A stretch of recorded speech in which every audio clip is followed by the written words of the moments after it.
little pilot inside the I've been place. trying to get through to you for I weeks. think that's appropriate. Welcome Yeah, to it's like Sick a minute Invite. Welcome to Sick Invite. We have Aaron from An Awful Mess and Visions Productions. Said that right? Vision Production. Why- Visions Productions. Some people say vision. Vision, but it's visions, right? Like Visions. like plural. They're like you're like having a visions about things. Visions. This is Yeah. Loki. He's going to be joining us for this interview. So Aaron is a good friend of mine, and he brought my cat's hair with him. This is not how I expected this interview to go. Well, I do. Just slapping you with the ears. Well, thanks for being here. Yeah. Thanks for being here with glad me. to be locally. here.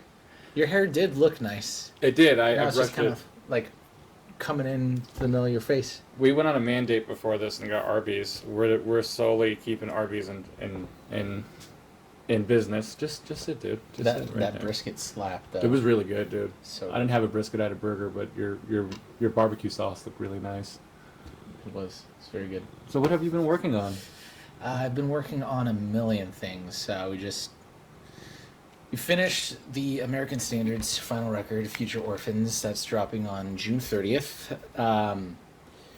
We are working on finishing up mixing and mastering Mess's next thing. I'm excited for that too. So we've got a new song coming out or already out. It's actually an older song called The Way She Leads, which we originally put out in a band called Starcross. Starcross was awesome. I love Starcross. It was We're all right. you guys wrote a lot of good songs, and I'm glad to see some of those songs come back because they shouldn't go away. I mean, especially when today's like how much you've evolved as a musician, I think they would sound 1,000 times better because you've obviously grown as a singer. I mean, if you didn't, that'd be weird. Well, who knows? Maybe I've blown out my vocal cords and just sound awful now. But You could say like an awful mess. Oh. Okay, I'm bad. I'm sorry. Bad dad joke. Terrible dad joke. But you know what? I'm a dad, so I'm allowed to make these bad that's dad fair. jokes. You're my dad. Oh yeah, this is true. Yeah. It was a dark and stormy night, and I found Aaron on the side of the road, and he's like, "Dad," and I was like, "Dad," and then we've been together on journeys ever since. Well, we met like 15 years ago, I would say, probably like 15, around there. I don't even know, man. It's been a minute. It's been a minute. So when you Several bands ago. So, you have a lot of big things going on. You tackle recording other bands. You're in a band yourself, an Awful Mess, as we discussed. You also put on shows which have been very successful. The last 2 Dread shows you put on have sold out. Yeah. How is getting into the business of putting on shows, and how do you enjoy it? Well, when I was between the ages of 17 and 19, I played a bunch of shows, and the promoters that we worked with, I was interested in the kind of like business model that they had, and I wanted to kind of emulate something like that, but make it more accessible, because some of the shows that we played, unfortunately, they had like ticket guarantees, like minimum tickets and stuff like that. Very low payout, like maybe $1 or $2 for each ticket that we sold. So I wanted something that had no minimums and just always paid bands for everything that they sold, pay them more for what sold at the door. So when I was 19, I started up a business booking shows. I started by, I bit off a little more than I could very easily chew. For my first show, it was a festival at the Nile Theater, and it was stressful, but I mean, the meeting going into that is what got me into coffee, because I did not drink coffee until I was 19 years old. Forrest Waldorf, who was in my band at the time, and went to the meeting for that festival when we were meeting with all the bands, because I like to meet with people. I like to get to know them and kind of like collaborate. You've all always the been way a piece. together. You've always been a people person. You've always been like straightforward and honest with everybody, and that's one of the reasons I appreciate always working with you. Yeah, he got a latte and was like, "You need to try this." I was like, "I don't like coffee." He was I like, wanna "No, dabble in the really, dark try arts." it." And so, yeah, now I make my own cold brew at home, and I have a coffee bar, and yeah, it's kind of a lifestyle now. But I digress. I did a festival, and that was stressful as hell, but I got through it with the help of coffee and tea, and there was some craziness, some delays. One of the bands was running late for whatever reason. Something had happened when they were coming out, and I had this band While We're Up play, and then they offered to play to fill that gap. So they saved that because if you have a lot of dead air, a lot of dead space, nothing going on, then people are gonna start to lose interest in whatever leave. event it is. So yeah, Steven and Zach with While We're Up. Zach was a cool guy. He sadly a few years after that had lost his life in an accident, but I am forever grateful and indebted to them.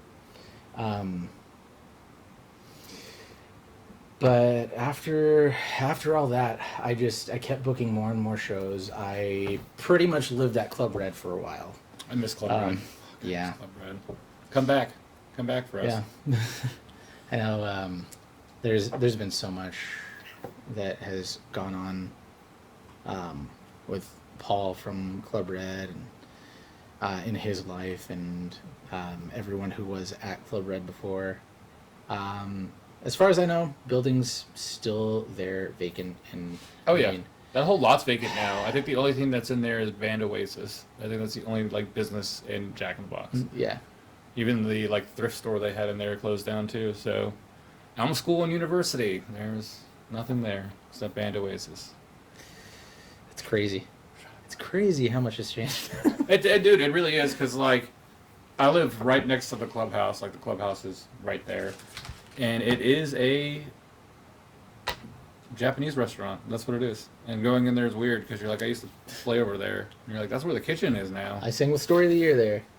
Isn't that weird? You Yeah. go in, and now it's just a Japanese restaurant where you can go get some pretty good dumplings. Nice. I'm sad.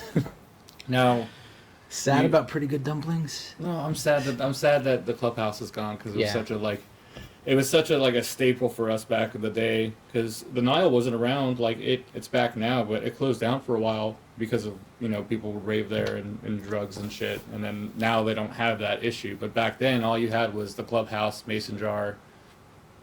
That was really all I can remember from there. My first show was at the clubhouse, and then it was like 2 or 3 years solid at Club Red, and then the Nile. The Nile's a staple now. Yeah. They just opened the Rosetta Room, and I'm really, really pumped to fucking see that place. I'm trying to book some stuff there. I heard they booked like it's gonna be like a metal venue, is what that like is gonna be used for. So you have like downstairs like hardcore shows, and then you have upstairs like pop punk and mainstream bands and stuff like that. More like easy listening, and then you have the Rosetta Room where you just throw people in the pit and just be like, go in the dark room. I thought Rosetta was supposed to be more. I don't know. I've seen a lot of. low-key. I thought think they've been booking a lot of stuff there because it's a new room. I'm excited to see it. It looks like and it sounds like it's a really well done room. Because I like the stuff that the Nile does. I like the underground and I like the upstairs, and I've always liked. They've always just kind of worked with what they had. Yeah. Rosetta, they went in, they gutted it, and they built it all. Is it? It's not in the same place as the Nile, like down No. the road, right? Yeah. So is it on Main Street? I think it's off of Main Street, somewhere in like First and I don't know. It's a little ways away. Okay. It's like around the corner or something. Because for Desert Grey Fest, you booked out. It's the Nile that you got, right? Yeah, the Nile, the Underground, and the coffee shop. I want to play the coffee shop. Just fucking throw down in that little room. They would not abide. No, we were supposed to play there, and then they changed it. They're like, you guys are too rowdy. And I'm like, all right. And then 6 people showed up. It was a great time. It's Sounds like Serene and First. Okay, that's not. It's not. So it's terribly maybe far. like, I don't know, quarter mile, half mile or something from Maine. That's not bad. It's That's not so super it's, far. it's close to the Nile, which is essentially, well, if you book Yeah. some shows there, you can hit us up. We'll come out.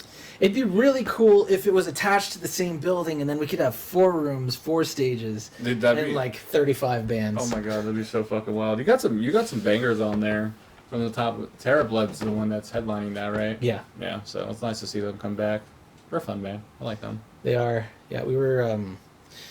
I've been talking to Avi for a while about this, and we were supposed to do a Greyjoy comeback, but understandably, with the loss of Nate, it wouldn't be the same. No. But it's totally coincidental because like the idea was that we would have Greyjoy and we would also have Tarot Blood, and Avi said we can put Tarot Blood wherever in the lineup. But as I started putting together the branding and I decided to try something different, the flyer and the logo just started to look more like more, what's the word?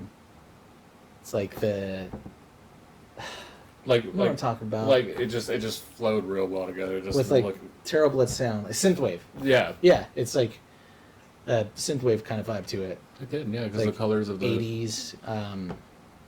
Yeah, so that just, it was not originally the plan to have Tarot Blood be the headliner, but it works out. No, I think that's a good The logo headliner. looks really good on the Desert Grey logo. It does. It fits at the top of it, and plus it's a nice variety of, because you don't have a metal band headlining, which is nice. You don't need a metal band headline. For some reason, for these fests always have metal bands headlining. I don't know what it is. It's nice to see something outside the realm of normal for our scene to be headlining, and then everybody else just to kind of fall in place below that. And that's kind of always been the idea behind the stuff that I've done, like from back when I was in Starcross. I'd like to watch lizards eat. Yeah, he really wanted those strawberries, dude. Ah, dude, I want strawberries. Yeah, I have some. I can give you some strawberries. I should put some out. Yeah, even back when I was in Starcross, the idea was that we were making music that was like the 2000s Warped Tour, Taste of Chaos kind of vibe, when a lot of the scene was more metal, and not that we weren't interested in that kind of stuff, because some of our biggest influences are Haste the Day and Under Oath, but we were kind of going against the grain there. And with the shows that I do, I don't necessarily go out of my way to avoid metal, because I've done metal shows. Yeah. I've done full metal band shows, and I've done shows that have different genres, including metal. But I like to book based off of the vibes of like the people. Like if you're a good person, if I think, band A would get along with band B, and I want to get those people in a room together. Have fun. Yeah. Have fun. You've always been about creating a nice, safe environment. I mean, and I can vouch for the metal thing. I play in a metal band, so you've worked with us. You've worked with me extensively through the years, always, consistently, and you've always had my back, and always been, just there for the people. So that's why I think Desert Grey is probably one of my favorite festivals, just because of the pure variety of artists that you choose, from spoken word to an indie band to a synthwave band. Like there is a little bit of everything for everybody in there. Metal, hardcore, pop, punk, acoustic, Literally, like hip hop. R&B. You got um, Samaritan on there. He's the hip hop, our favorite hip hop artist out here in Arizona, because we love him. If we got Mega Ran, that'd be awesome, but he's top tier. So I really want to get Cody in a room again because I've done some. I've worked with them a little bit, like a set thing and a feature thing, and we talked about maybe sometime doing like a pop punk thing. That'd be So cool. that'd be really fun, especially because when they hopped on an American Standards track and then had a little bit of screaming, I was like, like let's do something with this. I think Cody. I think God Samaritan. They should do whatever they want because they do a good job at basically any genre. It's fun to watch Cody. It's always been a blend. It Yeah. started out like pretty much like spoken word poetry type stuff, and then just went leaning more into the hip hop, and then like the belting. Oh, Fantastic belting. sweet. I'll never forget that. Especially when he got Brandon to come up there and do it with him. That's fucking great. Hold on, let me reset this real quick. Action, our stars. Hey, look, I had to cut the camera and come back, so now we're in different positions. Strawberries real quick. That's movie magic. That fucking fiend. Podcast is brought to you by Arby's. It's actually just the caffeine I'm getting from the Coke from Arby's. 3 minute mandate to Arby's. Like I said in the beginning, go to Arby's. That's good. They have nice fries. They have the meats. So, you said in the beginning, as I spill coffee on my thing, you are releasing the next song probably by the time this drops, because I'm probably gonna drop it in like a week, I would say, from now. Yeah, so I think it'll be coming out still, I think. We're gonna drop some teasy stuff, but it's coming out on July 4th. So it'll probably hit like Spotify or whatever at like 9 p.m. on the 3rd. The most important thing to happen on July 4th. Serving it up Gary's way. That's the best thing to ever happen on July 4th is that we're getting a new Awful Mess song. Guess what, Tubby? Ooh. What? Cat. Not you. Cat. He's really just pining for your attention. Yeah. Listen. Gave me nose boops. Loki, I know we have a celebrity in the house. I know Aaron from An Awful Mess is the bee's knees, the cat's pajamas. Well, we really need to get, we need to talk about his work and what he's done. And I know you really want to love on this man, but we're going to have to not let you do that. Okay? Okay, good? We're good? We're good? Okay, cool. Okay. So you're going to release this, so you're going to be teasing this new song and probably releasing it a couple of weeks after this drops. Yeah. Now, what's this song about?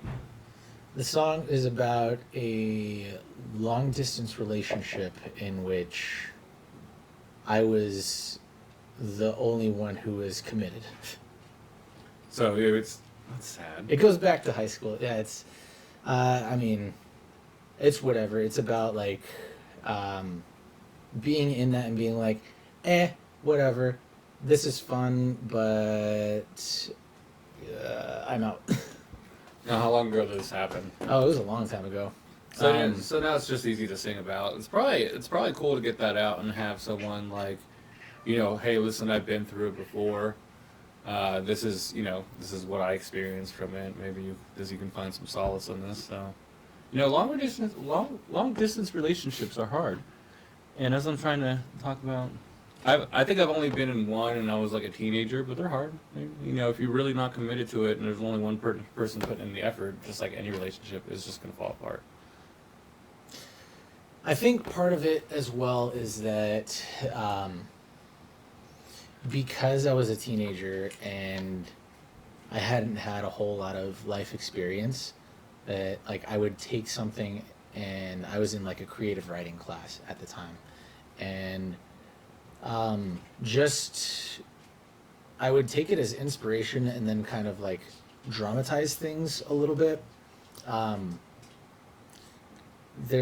the time, there was only really one song that I had written that was a story and not a personal experience. But sometimes like he's just Oh my god. he's really feeling it. He's like, the story's so sad, but I mean... You want to come hang too? Yeah, I guess we're taking the lizard out. Hi. I'm not even gonna cut this out of here either. There's just gonna be a whole segment where I just grab a lizard. It's show and tell.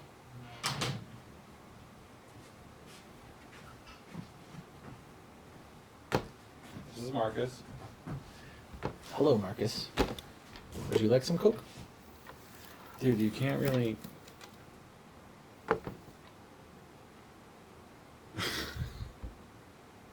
So you were in a creative writing class and you used to dramatize things. Yeah. So, yeah, it wasn't like the hardest of experiences. It's just like,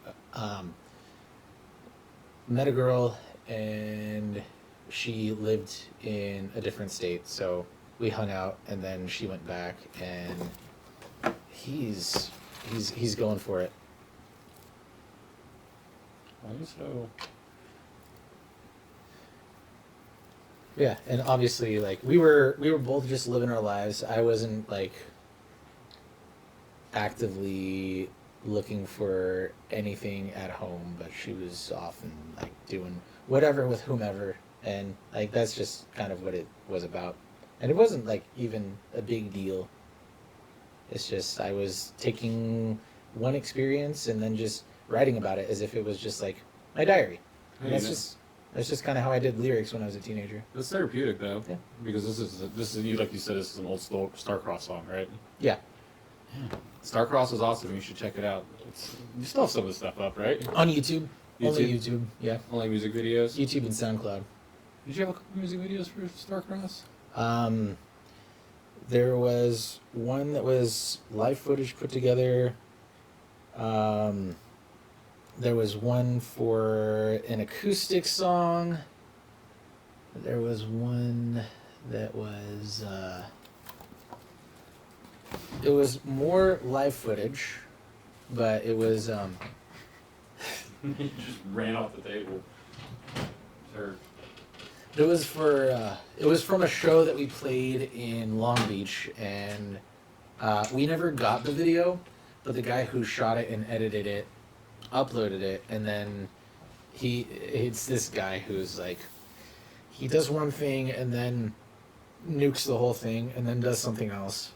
And he's like, I got this idea, this is the video, and you're like, I didn't like it, I'm gonna nuke the whole thing, do something else. no, his like whole online presence. So when he nuked his online presence the one time before rebranding and doing something else, that video went with it, and it wasn't a great video. We wanted it to be one of the songs that we were playing, and then because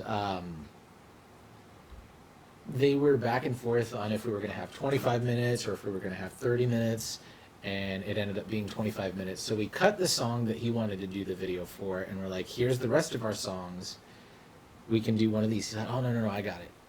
Like, so nothing matched up. And then when we did the Ataris tour, our friend Iris shot a video for a song that I did.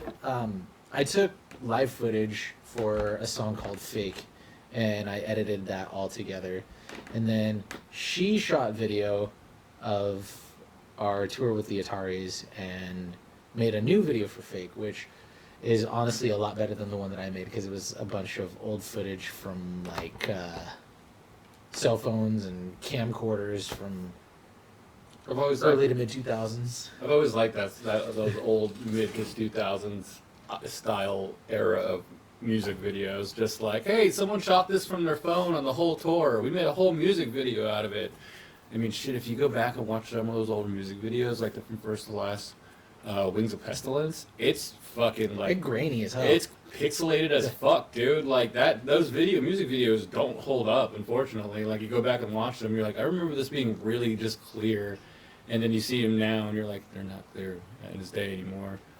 So good thing she fixed that video, because that's what the video would have turned up like. I think the max that I've seen is like 480p for a video from those days, unless it's a new upload.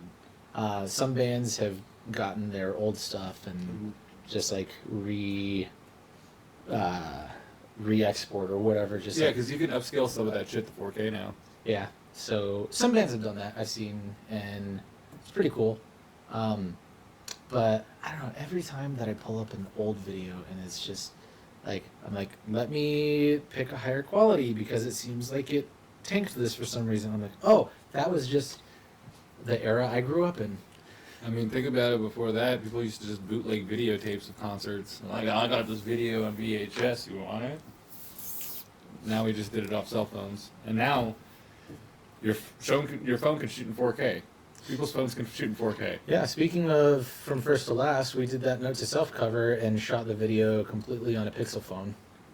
So Really? yeah, Oh, that turned out really good. yeah, I shot that for everyone except the shots of Ruben in his garage, Rue in I think it was his bedroom, and the guy that featured with us, and Tyler from Tired Violence.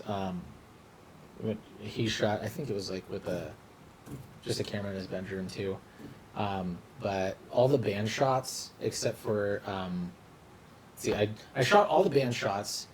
The one that has everyone in one shot, that was just like stationary phone, and then the Note to Self trade-off is mostly just like me doing the same thing just alone. And the other shots that are just me, it was one of the other guys recording me. And then throughout the shoot, I've got a fog machine, I've got lights, so just had each of the guys running those. Yeah, that was a really good video. I really like That's the fun. cover of the From First to Last song you did. I like it better than the From First to Last. Like I said, I've always been a big fan of yours. Like when you did the Used cover, I said that you sounded better than Bert, and you told me no, I'm wrong, but I think I'm right on that because you sound better than Bert. I know you won't agree with me on that, but I think you're a really good vocalist, and I like your vocal style. I like the pop punk music that you make. It makes me happy inside. Thank you. I don't fancy myself as like a very I don't see myself as the most talented vocalist, but I do think that I'm a fun frontman. You are. Oh, you are. And I like to you're put on a talented. show. Don't put yourself down like that. You're a very talented vocalist. I mean, you can All right. you can keep a tone. You can scream. You sound like you do on recordings, and it doesn't sound like you're like auto-tuned in any way. Like, you know what I'm saying? You sound genuine. I make an sounds auto-tune good. song. Actually, we do have one. It's not actually auto-tune. I do have auto-tune, but like, there's this specific style of like super harshly tuned vocals that we did. There's a song called "I'll Be Gone" from our Beautiful Things record. It used to be an acoustic song, and I was driving to work when I worked for State Farm. I was driving to work, and I was I put on a Markiplier video just to like listen to, and I put it like in the little under the dash, Yeah. and I would like glance at it every now and then. And then I started, for some reason, I just started thinking about that song, and I was like, this would sound fun as like an electronic song. And so I went home and I transposed it all to like piano and synths and strings and stuff, and then we record the vocals. It's both me and Rue taking a verse and a chorus and then trading off, and then just I use Cubase. So in Cubase they have like a built-in kind of like Melodyne type pitch correction called Very Audio. So I just did that. I cranked it up, and then I like fine-tuned the vocals, but I made it so like everything was like completely flat lines to get that really harsh like auto-tune kind of sound. Oh yeah, and you did it as a was a style. Yeah, it was a style purpose. It wasn't like you can't sing, so what I'm gonna do is I'm gonna auto-tune the fuck out of your vocals, and then, you know, that's what I meant. And it sounds good. It sounds so good. Fuck you, lizard. And now the people get a lizard butt. Yeah, now they get a lizard butt for the rest of the thing. Some people have parrots. My camera likes to stop every 20 minutes, so I stop it early so we don't have to. So if we get, so if we get onto anything important, then. Oh, thank you. I got you. So nice of you. So what's coming up next in your world? You got the song coming out. Once I get the AC working in the studio again, I'm going to be spending a lot of time in there. We have our whole next wave of music basically done. I think I said earlier, I just got to finish the editing, mixing, mastering part of it, and then get all that out. And we're going to work on the next thing after that. We've been itching to make new music for a while. This project we're doing so that we can bring back the old songs from Starcross, but do them like we would now, or without the outside influence of other producers. Not that we had any issue with the producers that we worked with, but there are certain songs where we were younger and not really standing ground on certain things when there were maybe certain sounds that we wanted or a certain vibe to something, and we bowed on it. But this time it's just how we want it to be and how we would do it today versus back in 2009. Yeah, well, when you're younger, you also don't know how to be like, no, that's not the thing I envisioned. When you're younger, you just don't know how to speak up. Yeah, it's like not speaking up and just assuming that someone who's older or someone who's doing production as a career, that they know more than you, which they all knew more technically than all of us about recording and music production. But at the same time, you gotta balance your creativity with that, and we just let whatever they thought we should do happen in the studio, which is fine because I love everything that we put out.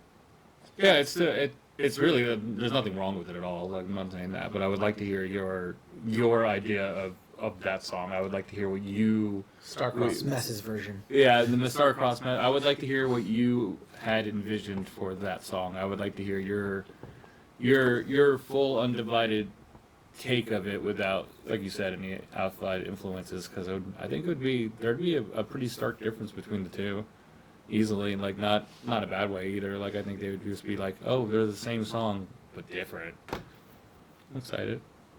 And then on top of that, you've been recording a shit ton of bands. American Standards, I Am Anything, Nothing in Variety. I've been doing some stuff for Zach Miller from, he was in Saving Shay and Eyes of Ivory. Oh, yeah. Doing stuff for The Angel-Like Expression.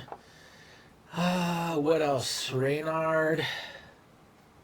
Talking about maybe doing some stuff with some of the guys from We Call the Shots.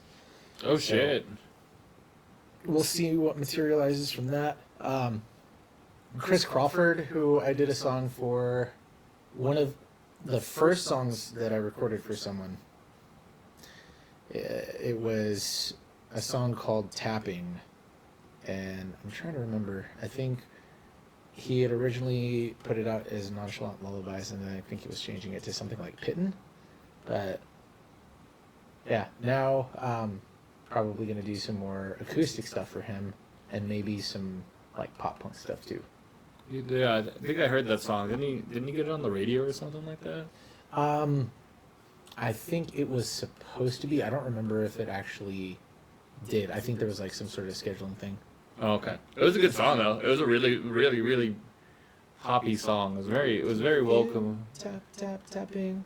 It was very well composed. I'm guessing you had a big hand in that, right? Yeah, it was like a full production, like start to finish. I took an acoustic song with ideas, and I kind of restructured things, and then we got in the studio and just collaborated on the vocals, the melodies, and the overall structure. And I think it turned out pretty good. So if you hear that, you should go book Aaron to record your band. I mean, I told I Am Anything. Jacob hit me up. Who's the best person to go? I'm like, besides us doing it in house, it's go see Aaron. Aaron's easy to work with, and I feel very comfortable. Like, it's hard to. What are you doing? Other shoulder. Other shoulder. It's hard to find someone you like, especially as a vocalist. At least from my standpoint, it's hard to find someone that I'm comfortable with in a booth. Because all eyes were on you. You crack. People can hear it, and I've always just felt comfortable with you, which is always a positive. So that's why I always recommend you to people, is because you're very accommodating and very down to earth and very understanding of people's needs for when they're in the studio. So I try to keep it light a fire under you when I have to, and just generally make you comfortable. And I like to make people laugh. So yeah, you do a good job. And I saw pictures of the studio. I haven't been to your new studio yet, but I've seen pictures of it, and it looks real good. You put a lot of fucking work into the Fortress of Erin recording space. It looks really good, dude. Did you separate rooms in there too? yeah, we've got a live room, a control room, and a vocal booth / guitar room. That's where we put I Am Anything's guitar cabs in, so that we could have an ISO there. And we split the signal with a DI, so we would get their cabs mic'd and then get a clean signal, and then do whatever reamping we need to, or supplement with some plugins, some amp plugins. Because it went from just a garage. Where do you think you're going, dude? It went from just a garage to an actual studio.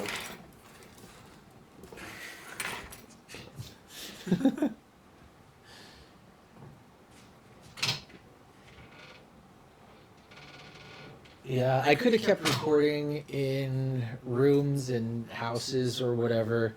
It's always been rooms and houses and apartments and stuff, but now you have like an actual fucking, like, when I say it's a studio, I mean it's an actual studio. Like, it went from like just a place where he would record people out of to an actual fucking studio. Like, I can't stress this enough. When you hear studio, it looks like a studio. yeah, it's a standalone. It was a 20 by 22 and a half garage, detached from the house, and now we've got about half of the space is the live room, and then 3/4 of what's left is the control room, and then the rest of it, that last, what is that, eighth of it, is the booth. We've got TVs in the live room and the booth, so that way we can have webcams so that we could see each other in other rooms, or we could put lyrics or put the recording project on the TV so that you could get visual cues of what you're doing.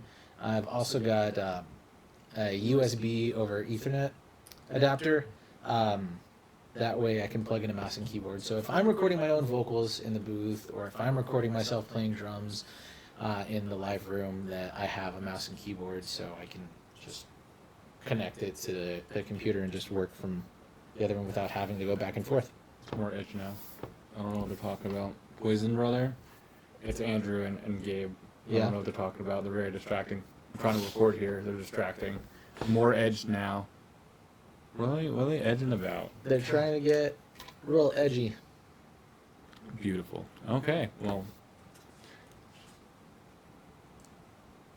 Perhaps the last song wasn't edgy enough. no, it wasn't edgy enough. Sorry, he's like looking at me. It's gonna be just silence and me and you staring at a lizard, where he's like looking at us. I gotta come over and see the new studio. Yeah. I'm probably do a sick invite episode from there with you on it, because I would like to do that.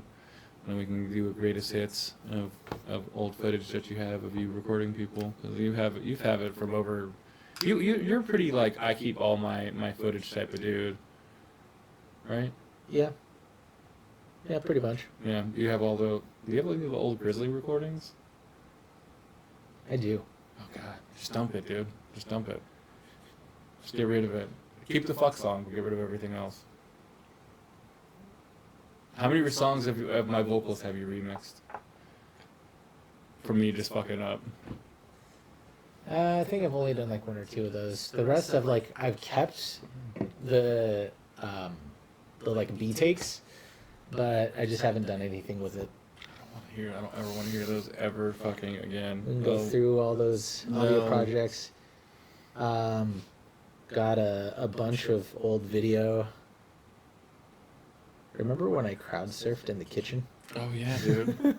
If you didn't know this, he did Ricky Spanish for It's All Grizzly, and then we shot a music video for it at my old apartment. And he crowd surfed in there, and then you guys were eating chicken nuggets with ranch. I was not eating ranch. Fuck ranch. No, sorry, my With bad. my whole chest. He hates ranch. Hate ranch. I was eating ranch. Everybody else was eating ranch. And then Cool it Ranch was, Doritos, though. yeah, those are the best. And then it ended up under my couch for 6 months. And we found a bottle of ranch under there. And we did not open it because it's probably disgusting. I was gonna ask if you opened it. Oh man. Fuck no, dude. I would never open that bottle and smell it. My wife likes to open things and smell it, and she's like, "Should I?" And I was like, "No, don't fucking do that. You'll die." So before I start wrapping this up, what would you like to tell the audience about? Anything special going on in your world? Pre-save or listen to The Way She Leads. Stay tuned for You got American Standards. 11 more tracks. 8 new American Standards tracks. New I Am Anything. And come out to Desert Gray Music Festival October 25th at the Nile Theater in Mesa. I'll be there. $15 for 29 artists. It's roughly 51 cents per artist, so it is a bargain. You do. You actually before we even end this, because we can get a few more minutes, the pricing for that show is really, really like beautiful. Like when you were talking about earlier that you pay your bands generous, he does. I will vouch for him. I've seen it happen. He never's fucked over a band. He's always been there for bands. He always pays out everybody equally. You do your work. You do what you say you're gonna do. He'll show you, hey, thanks for showing up and doing your work, and then you'll make sure they get paid. You've never fucked over anybody, and I love you for that. specifically tell people don't leave the building without getting paid. You do. And then some people do, and then I have to chase them down. Unless you're American Standards, where they just tell you to keep the fucking money. You cannot pay them to save your life. As much as you've tried, I've watched you, and like, no, I don't want it. Oh yeah, I remember. I was, I think it was the first Desert Gray. It might have been the second one. Whichever one Drew from None to No One pied me. I forgot about that. I miss Drew. Yeah, me too. I recorded some drums for the last what's it called? Not Safe for Small Spaces EP by No X. Yeah, I recorded the drums for that. I didn't play them, but I recorded Ethan playing the drums for that. If you didn't know, Aaron can play drums. He can sing. He can scream. Play guitar. Play bass. Can you play piano? Yeah. You can play piano? Yeah, piano was probably my first instrument. I don't say you're just a jack of all trades. Master of none. Can you play the bassoon? No. Okay. I'm not really a wind instrument kind of guy. So you'd never be an 'Cause airbender? I have sports-induced asthma, and so yeah, my lungs are just not the business. So Yeah, no, wind instruments don't sound like they are for you, and you probably shouldn't play the bassoon. I have asthma. How does that go again? Asthma. Asthma. I have asthma. I can see you like running down the field, and you're like, you know what? I can't do this anymore. And then you go, and then they're like, oh, but you can scream, and you'd be like, yeah, but that's different. I'm not running a fucking ball down the field. Thanks for being my friend. Yeah, man. I love you. Thanks for being my friend. Thanks for being on my show. You got it. Can we be on my show again? Sure. Because I want to talk more about Desert Gray when it gets closer to it. Yeah, we can do that. Talk about Desert Gray. Talk about the old Grizzly recording days. Oh, fuck no. We can leave those dead. Show the footage. We could Roll the clip. we could probably get another person in here, so we have another artist, so you can talk to them too. Yeah, because- we could feature artists from the fest. Yeah, That could be fun. I'd like to do that because you're the host of it. So we'll do like a sick invite side thing where it's just like, hey, this is Desert Grey Fest people. Oh, there's a lot of them. Oh, there's a fucking lot of them. How many bands again? 29 artists. 29 artists for $15. You said that's 55 cents an About artist? 51 cents per artist. $15 is basically a small coffee somewhere, so you can afford it. Right? $15 for a small coffee? I paid 17 bucks with tip for a medium and a large from Dutch today. There you go. So you and your friends can come see us play. More so him, because he's better. And you could pay far less money to the Nile Coffee Shop. Get coffee day of show. Oh yeah, the Nile has coffee and really good coffee. They also have, if you're into it, I don't drink. He doesn't drink either, but alcohol. Is there alcohol there? You got a bar upstairs and downstairs, and then in the coffee shop where we're gonna have mostly acoustic and pop and hip hop stuff. A couple bands. There's gonna be a couple bands playing in there, but it's mostly like solo and acoustic and spoken word and stuff. It's in the coffee shop, which is gonna be open for business, selling coffee during the event. And I'm gonna buy coffee, and I'm gonna be there. It's like $3 or $4. Yeah, it's not bad. It's really reasonably priced. So everybody come out, check out An Awful Mess, come to Desert Grey, and check out Vision Productions and Aaron Mitchell. Is that where you're going by? Is that the last name you're going by? Aaron Mitchell? I mean, I know your real last name, but I don't know which one you prefer. Can you say it? Quinteros? No. Well, how does it sound? Quintero. Do I look like I'm any dark complexion? Well, you added an S to the end. Okay, say it one more time. Quintero. Quintero. Quintero. Quintero. Quintero. Quintero. Am I saying it right or am I saying it wrong? Quintero. He's doing his best. I'm doing my best. Thanks for letting me have you on here. Thanks for letting me butcher your fucking last name. No wonder you changed it to Mitchell. It's my middle name, Aaron Mitchell. Thanks for watching, everybody. Seriously, go check out An Awful Mess and Vision Productions and Desert Grey Festival. I love you all, and thanks for watching. Bye. Bye.